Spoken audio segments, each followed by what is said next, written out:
নববর্ষের ছন্দে মাতন আনন্দে গোল্ডেন রিট্রিটে বৈশাখী সঙ্গে রিদম কাল বৈশাখী।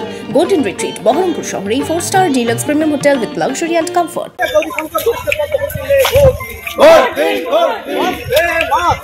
সকাল থেকে জলঙ্গি বিধানসভা এলাকায় পথে প্রচারে গৌরী শঙ্কর ঘোষ।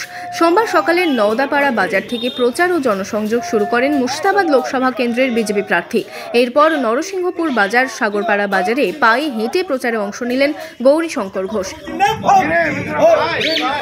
এদিন প্রার্থীর সাথে প্রচারে অংশ নেন বিজেপির সাংগঠনিক মুর্শিদাবাদ জেলা সভাপতি সৌমেন মণ্ডল সহ স্থানীয় বিজেপি নেতৃত্ব। এই এলাকায় পানীয় জলের সমস্যা রয়েছে। এই এলাকায় আমরা জানি যে এখানে আমাদের যে যোগাযোগ ব্যবস্থা তার সমস্যা রয়েছে।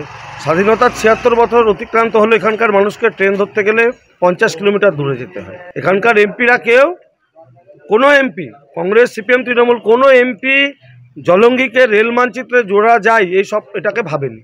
করিমপুর পর্যন্ত, কৃষ্ণনগর থেকে করিমপুর বা করিমপুর থেকে জলঙ্গি ভায়া মুর্শিদাবাদ, এই যে রেলের স্বপ্ন মানুষ ৭৬ বছর ধরে দেখছে, কিন্তু কেউ বাস্তবায়ন করেনি।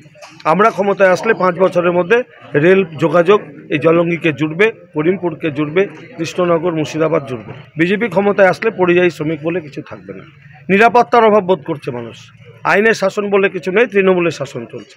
আমরা ক্ষমতায় আসলে আইনের শাসন এখানে প্রতিষ্ঠিত হবে, মানুষ সুরক্ষিত থাকবে, মা বোনেরা সুরক্ষা পাবে, মোদিজির সুশাসন প্রতি ঘরে রূপায়িত। ৭ই মে মুর্শিদাবাদ লোকসভা কেন্দ্রের নির্বাচন, তার আগে ভোটের ময়দানে পথে প্রচারের সব পক্ষই। Bureau report, Madhubanga news.